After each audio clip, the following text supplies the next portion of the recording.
బాబాయ్ కాళ్ళు చేతులు బానే ఉన్నాయి, సిగ్గులేదు అడుక్కోవడానికి. కాళ్ళు చేతులు బాగానే ఉన్నాయి కానీ మనసే బాగాలేదు. ఆ డిప్రెషన్ లో ముష్టి ఎత్తుకుంటున్నాను. ఈ మధ్య ఇలా కూడా అడుక్కుంటున్నారా? అమ్మా అబ్బా నువ్వు ఇచ్చే తొక్కల 5 రూపాయలకి 5 సైడ్ కెమెరా పెట్టి వీడియో తీసి బిల్డప్ కొడదామని చూస్తున్నావా? నేనన్నా కనీసం 5 రూపాయలైనా ఇస్తున్నాను. ఇది అసలు 5 రూపాయలు ఇచ్చే మొహమేనా? పోతి మొహమాడ. కావాలంటే 5,000 ఇస్తా, నాతో పెట్టుకోబాక. బాబాయ్ ఇప్పుడేంటి నీకు డబ్బులే కదా కావాల్సింది? ఫోన్ పే ఓకేనా? ఫోన్ పే కొడతా ఇప్పుడే. ఉంది బాబాయ్. నీ నంబర్ చెప్పు. ఫోన్ పే 9848 5 రూపాయలు ఉందిగా, ఎక్కువే కొడతా. 7 రూపాయలు కొడతా. ఒక్క నిమిషం, మా ఫ్రెండ్ అడిగి ఇప్పుడే వేపిస్తా.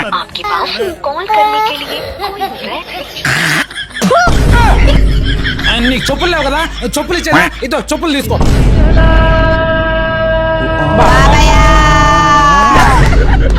అరే నువ్వేంట్రా ఇక్కడ? మేమిద్దరం కలిసి బిజినెస్ చేస్తున్నావురా, నువ్వు కూడా జాయిన్ అవుతావా?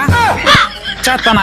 ఏం చెప్పనురా, నా పక్కనే ఉంటావు. అందరూ నన్ను మోసం చేసిన వాళ్ళే, బిజినెస్ మొత్తం లాస్ చేసి పడేశారు. సరే రా, అట్లని చెప్పి ఇట్లాగా అయిపోతావా? ఏదైనా బిజినెస్ లోన్ పెట్టుకుని డెవలప్ అవుదాం లేదు, ఆ ప్రయత్నం కూడా చేశాను రా. సిబిల్ తక్కువ ఉందని ఒక్కడు లోన్ ఇవ్వటం. సిబిల్ స్కోర్ చాలా చాలా ఇంపార్టెంట్ రా. ఫస్ట్ దాన్ని ఇంప్రూవ్ చేసుకో, అది ఉంటే లైఫ్ లో సక్సెస్ అయినట్లే. ఎలా రా? Jet FD credit card apply చేయరా, దాన్ని కానీ 45 నుంచి 60 రోజులు సరిగ్గా యూజ్ చేసావు అనుకో, నీ సిబిల్ స్కోర్ జెట్ స్పీడ్ లో పెరుగుతుంది. అదేలా? ఏమి లేదురా, ఈ కార్డు తరపున ఎంతో కొంత ఫిక్స్డ్ డిపాజిట్ చేసుకుంటాం. ఫర్ ఎగ్జాంపుల్ ఒక 2000 ఫిక్స్డ్ డిపాజిట్ చేసుకున్నాం అనుకో, దాంట్లో 90% మన క్రెడిట్ లిమిట్ ఇచ్చేస్తాడు. తర్వాత మన డబ్బును మనమే సరిగ్గా యూజ్ చేసుకున్నాం అనుకో, మన సిబిల్ స్కోర్ ఆటోమేటిక్ గా పెరిగిపోద్ది. పైగా ఆర్బీఐ రూల్స్ ప్రకారం మన ఫిక్స్డ్ అమౌంట్ కి అప్ టు 7% వరకు ఇంట్రెస్ట్ కూడా వస్తుంది. ఎలా వాడాలి దీన్ని? అన్ని యూపీఐ యాప్స్ కి లింక్ చేసుకోవచ్చు. స్విగ్గీ, జొమాటో, అమెజాన్ పే, ఫ్లిప్కార్ట్ వోచర్లపై క్యాష్ బ్యాక్ లు, ఇంకా మంచి మంచి డిస్కౌంట్లు కూడా ఉంటాయి. ఇన్కమ్ ప్రూఫ్ లేకుండా ఎవరు ఇస్తారా? అదేం అవసరం లేదా, కొత్త వాళ్ళకైనా ఇస్తారు. ఇది చూసావుగా, ₹1 లేదు నా దగ్గర. నేను హెల్ప్ చేస్తారా? నా ఫ్రెండ్ డెవలప్ అవుతుంటే నాకు అంతకన్నా ఏం కావాలి? ఫ్రెండ్స్, మీకు కూడా సిబిల్ స్కోర్ తక్కువ ఉన్నట్లయితే మీకు ఈ కార్డు చాలా బాగా యూజ్ అవుతుందండి. స్వయంగా నేనే యూజ్ చేస్తున్నాను. మీకు కూడా ఈ కార్డు యూజ్ అవుతుంది అనుకుంటే లింక్ నా బయోలో ఇచ్చాను. ఒకసారి దీని గురించి పూర్తిగా తెలుసుకోండి, మీకు అవసరం అయితే అప్లై చేసుకోండి.